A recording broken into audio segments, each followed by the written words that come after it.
Guys, maraming salamat at magandang araw po sa inyo lahat. Ayun, update na naman tayo sa ating Vice President Sara Duterte. Yan, nagsalita si Attorney Ruth Castelo regarding dun sa mga nangyayari ngayon sa ating bansa, update at kung ano yung nagagawa ng ating Vice President media para sa kaalaman ng ating mga kababayan. So maraming salamat sa inyo at panoorin nyo ang video para walang masabi yung ating mga kababayan. Yung iba kasi sabi gala lang daw ng gala yung ating Vice President. So hindi nila alam ay trabaho ang inatupag ng ating Vice President. Ayan, pakinggan natin sa Attorney Ruth Castelo kung ano yung mga ginagawa ng ating Vice President. Panoorin nyo at suportahan. Yan, maraming salamat po. Sana makauwi na si Tatay Duterte sa Pilipinas. Let's go! Well, so that means the budget of 903 million is already approved kasi wala po talagang confidential funds na nakalagay doon. So, thank you, Senator Win. Hindi na mababawasan yung 903 million budget ng Office of the Vice President. Okay, thank you, ma'am. Next, we have Lance. Hi, Ma'am. Lance po from Newswatch Plus. You know, there are a lot of programs from OVP. So, siguro po my first question would be, since napakadami pong programa and also at the same time, marami ring issues na kinakaharap si Vice President Duterte. My first question would be, how involved is she now in the rollout of these programs, given nga po na may mga scheduled trips and etc.? Is she on top of everything pa din? Yes, the Vice President is as involved as she started. So, nung rinol out yung mga programa natin, beginning 2022, up to now, her involvement is the same, even more. Kasi, syempre, marami tayong nakikita na pwede pang mga areas of improvement. Maraming mga bagong ideas rin na binibigay si Vice President. So, her involvement never diminished. Yes, tatanong kasi, na-mention ko na ang next question. Even if she's not physically here, she's still the one running the office. Kasi may technology naman diba? Tayo lang, yung mga nandito, kami yung gumagawa, kami yung mga sundalo, but the instructions come directly from the Vice President herself. Just a follow-up question, ma'am. Where is the Vice President now? And yung scheduled trips niya po sa Kuwait, will that push through this August 8, if I'm not mistaken? Let me verify that information. We'll get back to you on that one. Thank you. But is she in the Philippines now? I will get back to you on that one. Okay, thank you. It's August 7, no? Today? 6, okay.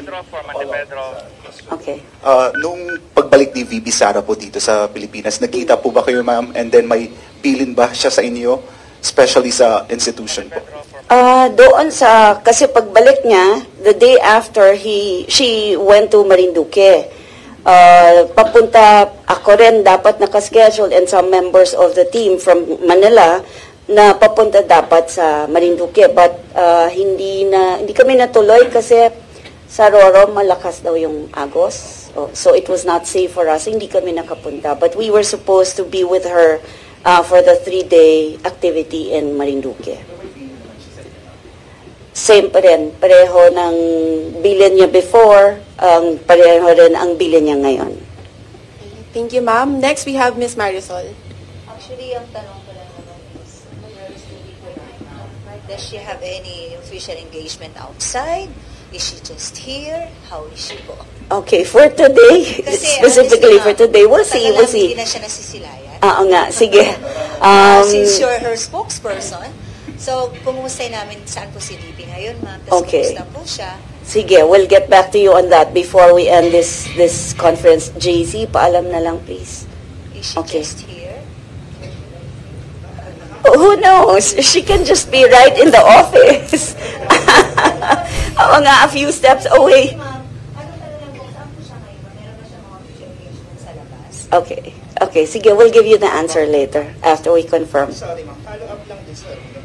You mentioned that she's more involved now than she is before. Can you just describe how involved she really is with the programs? Parang, ano ba, siya yung, sabi nyo nga sa kanya galing instructions and everything. I mean, can you just describe how her involvement now kahit a few words lang, can you just describe how involved she is with the program? Okay. So, of course, given the 3 years now that she has been the vice president, mas marami siyang nakikitang kailangan na gawin, mas marami siyang na-encounter na tao, na mas marami ang pangangailangan na minsan first time lang natin naririnig na meron palang gano'n na pangyayari, meron palang gano'n na sitwasyon.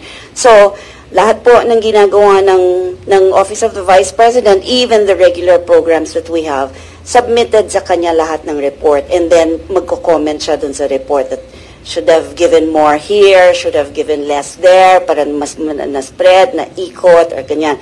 Or, even the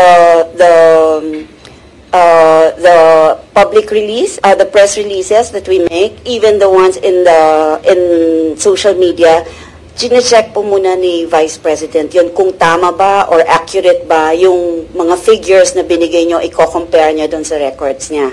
So that's how the Vice President is involved. Like I said, she may not be here physically, hindi lang natin nakikita, pero yung trabaho na kailangan niyang gawin for the office is still being done.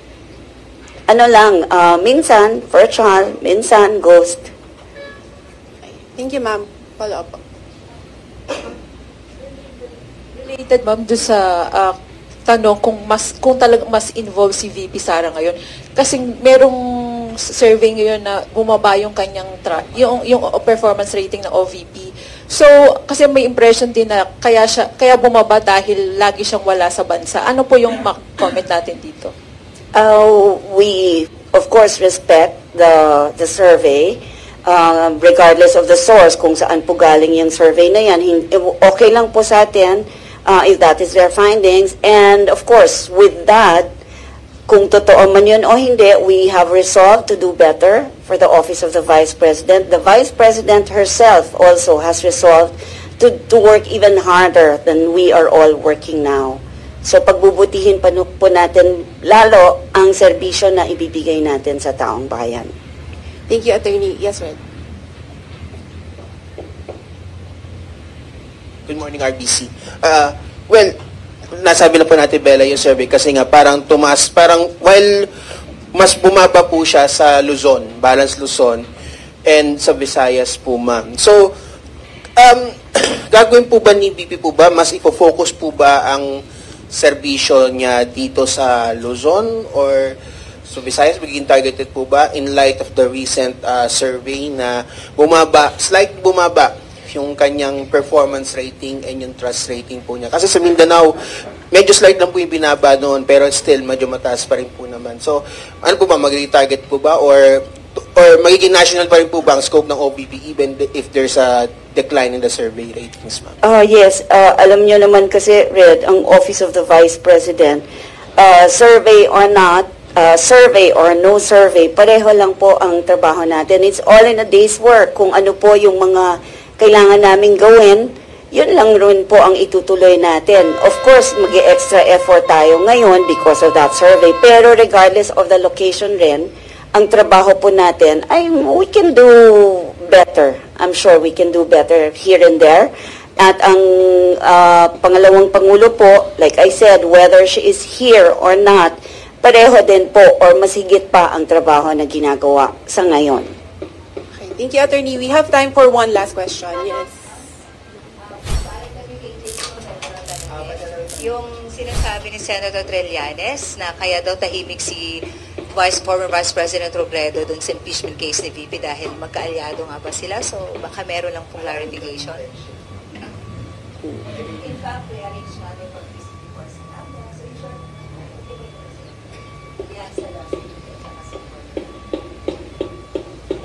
Okay, well, I am not privy to that, but you know, if it's true, I'm sure the Vice President will get a lot of useful tips from former Vice President Leni Robredo. Thank you, Attorney Ruth. Do we have any parting words, ma'am? No. Kasi, last question from Jason, ma'am. Last question.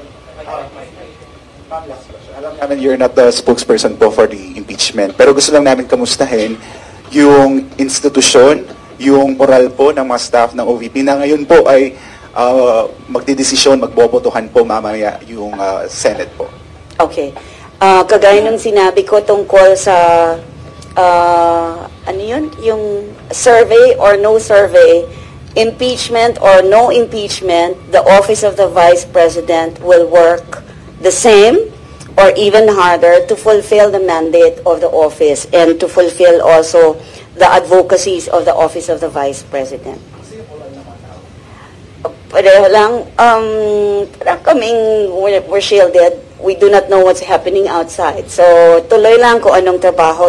Oo. Yun lang ang focus naman kasi. Well, of course, that's a standing order from the Vice President also na whatever happens outside, whatever happens in politics, diretso lang, focus lang on the office of the Vice President. Yes. Okay, Thank you, Attorney Ruth. Yes, thank you. Last na, parting lang, just to remind everyone, lahat po ng mga tanong ninyo, of course, we welcome all those. And kung patungkol po sa trabaho ng Vice Presidente ng Pangalawang Pangulo, lahat po ito na ginagawa ng Office of the Vice President at niya mismo as Pangalawang Pangulo ay para sa Diyos, para sa bayan at para sa bawat pamilyang Pilipino. Maraming salamat po. Okay, thank you, Attorney Ruth. you. That concludes our press conference po. Salamat po.